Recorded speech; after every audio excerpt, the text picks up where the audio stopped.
Hello, I'm Federico Alba, engineer and technical director of atyges, and DJI Enterprise Solution Engineer for Geospatial. Today I'm in Cadiz in southern Spain at one of the most famous bridges in Cadiz, La Constitución de 1812 Bridge, one of the highest bridges in Europe, with a gauge of 69 meters and a total length of 5 kilometers. We are today here to create a digital twin of the bridge. This bridge is critical infrastructure. Every day it faces traffic, wind and weather. To keep it safe, engineers need accurate and up-to-date data. That's why we are creating a digital twin.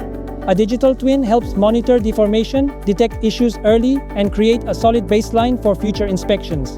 In this video, I'll show you a complete workflow to capture a high-quality digital twin using the DJI Matrice 400 L3 Lidar, including mission planning, flight execution, Lidar processing, and final results in DJI Terra.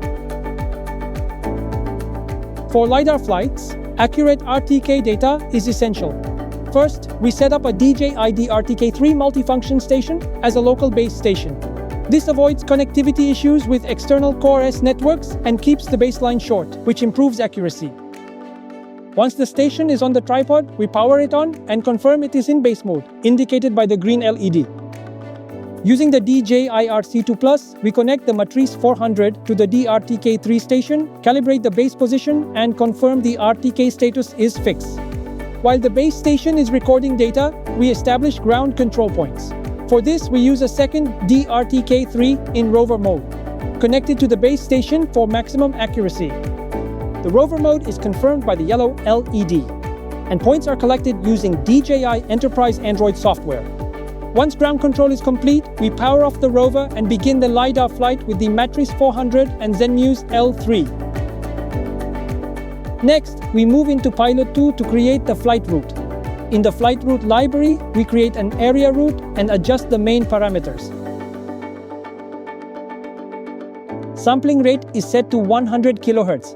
DJI L3 can support maximally 2 million points per second, but in order to achieve a larger flight range, we will choose 100 kHz.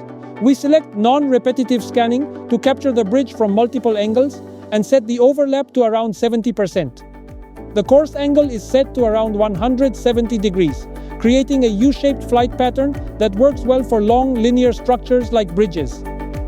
Once the route is completed, it is saved within the project and linked to the DJI account. The route is now fully integrated into the workflow and ready for flight.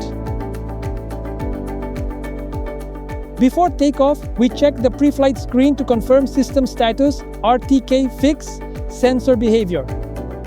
Now it's time to fly. The Matrice 400 automatically follows the planned route while collecting Lidar and RGB data at the same time. During the mission, we continuously monitor different views, including Lidar and RGB, to make sure coverage is complete. The Matrice 400 allows us to see in real time through the sensor, in our case the Zenmuse L3, as well as through the 4 FPV cameras, so even though the Lidar is always looking towards the ground, the pilot can see in all directions in which the drone is flying, making it easy to control the safety of the operation and any interference that might arise from external elements. If anything unexpected comes up, we can immediately stop the mission and take manual control. For complex areas, especially underneath the bridge, setting another flight route may be required to capture data that automated routes can't reach yet. After completing the data collection, all datasets are imported into DJI Terra. A new Lidar project is created, and the folder containing the captured flight data is selected and loaded into the software. The coordinate system is then adjusted to match the local reference system used for the project. Next, the ground control data collected with the DRTK3 system is imported. This includes both ground control points, GCPs, and checkpoints. In this workflow, 3 points are used as control references, while 9 additional checkpoints are reserved exclusively for accuracy validation. Processing parameters are then configured. Optimization, accuracy enhancement, and smoothing options are enabled, and the point cloud density is set to high. The reconstruction outputs are selected, including orthophoto generation, 2D maps, a 3D mesh model, and Gaussian splatting reconstruction. Once all parameters are confirmed, the reconstruction process is started. After several hours of processing, the final results become available. The generated point cloud clearly reveals fine structural details of the bridge, including cables, tension systems, and overall geometry. Alongside the point cloud, a high-quality 3D mesh and Gaussian splatting model are produced, providing detailed and visually accurate representations of the structure. The quality report is then reviewed to verify accuracy. After approximately 5 hours of processing, the reconstruction achieves a root mean square error of about 2 centimeters, with ground control point errors below 7 millimeters, confirming high precision.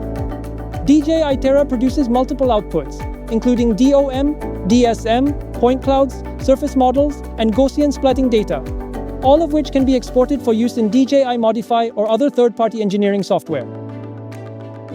And thus the complex workflow for creating a high-quality bridge digital twin, using DJI Matrice 400, L3 Lidar, DJI 3, and DJI Terra and Modify.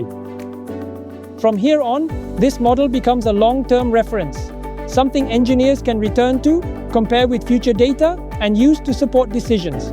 This is what digital twins are really about, turning reality into reliable data.